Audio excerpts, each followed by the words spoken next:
যারা WBSSC group D পরীক্ষা দিয়েছো তাদের জন্য খুবই গুরুত্বপূর্ণ হতে চলেছে, কারণ আজকে আমি আলোচনা করব স্কুল সার্ভিস কমিশনের যে গ্রুপ ডি পরীক্ষা হলো তার ফাইনাল কাট অফ, সম্ভাব্য কাট অফ কত হতে পারে। তোমরা নিশ্চয়ই জানো যে অফিসিয়াল উত্তরপত্র কিন্তু প্রকাশ হয়েছে, অফিসিয়াল উত্তরপত্র সবাই মিলিয়েছে, মেলানোর পরে আমাকে কিন্তু বহু ছেলে কিন্তু জানিয়েছে তাদের নাম্বারটা কত হতে পারে। তো সেটা থেকে আমি একটা অ্যানালাইসিস করব এবং তোমাদের দেখবে আমি একটা কিন্তু তোমাদের যে কে কত নাম্বার পাচ্ছ তার আমি কিন্তু একটা সেজন্য একটা পোস্ট করেছিলাম, সেখানে কিন্তু বহু ছেলে কিন্তু তার সম্ভাব্য কাট অফ সে কিন্তু জানিয়েছে। তো সেটার উপরেও বেস করে কিন্তু আমি তোমাদের জানাচ্ছি যে ফাইনাল কাট অফ কত হতে পারে। তো যারা দিয়ে দিয়েছো পরীক্ষা এই কাট অফটা তারা অবশ্যই দেখে নাও, এবং তুমি কোন জোন থেকে অ্যাপ্লাই করেছো এবং তোমার স্কোর কত হচ্ছে তুমি কিন্তু কমেন্টে জানাবে। চলো আমি দেখে নিই। দেখো আমি মেল এবং ফিমেল, ঠিক আছে, মানে পুরুষ এবং মহিলাদের কাট অফ কিন্তু পুরুষের থেকে কম আসে স্কুল সার্ভিসে, তোমরা সবাই জানো। তো যে কারণে কিন্তু আমি আলাদা আলাদা করে রেখেছি, তো তোমরা একটু দেখে নাও। দেখো প্রথম যেটি আছে সেটা হচ্ছে ইউআর বা জেনারেলদের সম্ভাব্য কাট অফ কত হতে পারে গ্রুপ ডিতে তোমরা নিশ্চয়ই জানো যে 40 নাম্বারের কিন্তু পরীক্ষা হয়েছিল, বাট একটা কোশ্চেন কিন্তু মানে কোশ্চেনটাই ভুল বলে দিয়েছে। তাহলে কোশ্চেনটাই যেহেতু ভুল বলেছে তাহলে কিন্তু 39-এর উপরে কিন্তু কাট অফটা হবে, বোঝা গেল। 39 এর উপরে কিন্তু কাট অফ, অথবা সবাইকে 1 নাম্বার প্রোভাইড করবে, সে একই কেস হয়ে যাচ্ছে। যদি 40-এর উপরে আমি কিন্তু তাহলে কাট অফটা করছি, ঠিক আছে, সম্পূর্ণ 40-এর উপরেই করছি আমি। আচ্ছা ইউআরদের কাট অফ, মেল মানে পুরুষের কাট অফ কত হতে পারে। দেখো যেটা আমার মনে হচ্ছে যে পুরুষদের ইউআরদের কাট অফ যেটা হতে পারে সেটা হচ্ছে 36 ±1, এবং ফিমেলদের কত হতে পারে না 35 ±1। এটা হচ্ছে জেনারেলদের কাট অফ, এই কাট অফ কিন্তু হতে পারে।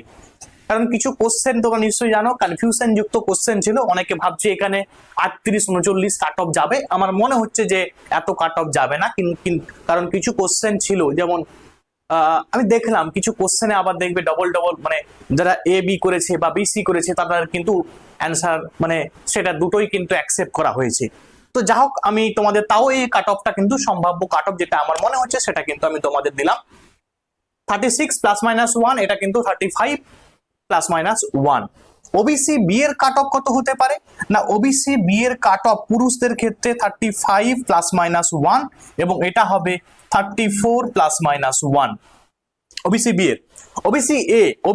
এ এর কাট অফ কত হতে পারে না 34 ±1 এবং এটা হচ্ছে 33 ±1।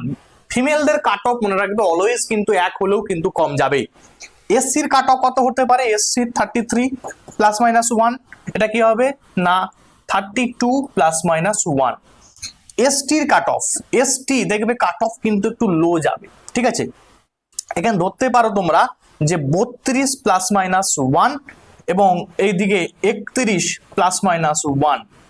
ইডাব্লিউএস এর কাট অফ প্রত্যেক বছর কম যাচ্ছে, এবছরও কম যাবে, ঠিক আছে। ইডাব্লিউএস যারা তোমাদের 28 ±1 পেয়েছো তাদের কিন্তু ডাক পেতে পারো, আর এদিকে 27 ±1 তারা কিন্তু ডাক পেতে পারো। এটা হচ্ছে আমার একটা অ্যানালাইসিস যেটা করলাম, বহু স্টুডেন্ট তারা যেটা জানিয়েছে তাদের উপরে বেস করে এই কাট অফটা আমি তোমাদের জানালাম। তো তোমরা কোন জোনে পরীক্ষা দিয়েছো, কোন জোন থেকে, এবং তোমার অ্যান্সার কি দেওয়ার পরে কাট অফ মানে তোমার নাম্বার কত হচ্ছে তুমি কিন্তু অবশ্যই কমেন্টে জানাবে। এবং যারা মনে হচ্ছে যে মানে কাট অফ ক্লিয়ার করা তোমার পক্ষে সম্ভব হবে না, তো তাদের জন্য আমি বলবো যে তুমি যেটা হয়ে গেছে সেটাকে চেঞ্জ করতে পারবে না, বাট তোমার প্রিপারেশনকে তুমি চেঞ্জ করতে পারবে, নিজের প্রিপারেশনকে আরো ভালো জায়গায় তুমি পৌঁছাতে পারবে। হয়তো তোমার 1-2 নাম্বারের জন্য যেখানে হয়তো মনে হচ্ছে যে কাট অফ ক্লিয়ার করতে পারবে না, তো তার জন্য কিন্তু আমি নিয়ে এসেছি একটা কম্পিটিটিভ পড়াশোনার জন্য, যারা আমি যেভাবে পড়াবো অ্যাকচুয়াল তোমার চ্যাপ্টার ওয়াইজ পড়াবো, মানে পিএসসি যে কোনো এক্সাম তুমি ক্লার্কশিপ বলো, মিসলেনিয়াস বলো, WBCS বলো, সমস্ত এক্সামকে বেস করে কিন্তু আমি পড়াবো। তো তোমরা যদি অ্যাডমিশন নিতে চাও তাহলে এই নাম্বারে কন্ট্যাক্ট করে তোমরা কিন্তু অ্যাডমিশন নিতে পারো 7872141322। এই নাম্বারে হোয়াটসঅ্যাপ করবে, কেউ কল করবে না, ঠিক আছে? তো এই গেল তোমাদের যেটা সম্ভাব্য কাট অফ। তো এটা আমার মনে হলো যে সম্ভাব্য কাট অফ এটা হতে পারে। তো এবারে তোমরাও জানাতে পারো যে কাট অফ কত হতে পারে, সম্ভাব্য কাট অফ তোমরা কিন্তু অবশ্যই কমেন্ট করতে পারো। আজকে এখান পর্যন্ত, থ্যাঙ্কস ফর ওয়াচিং।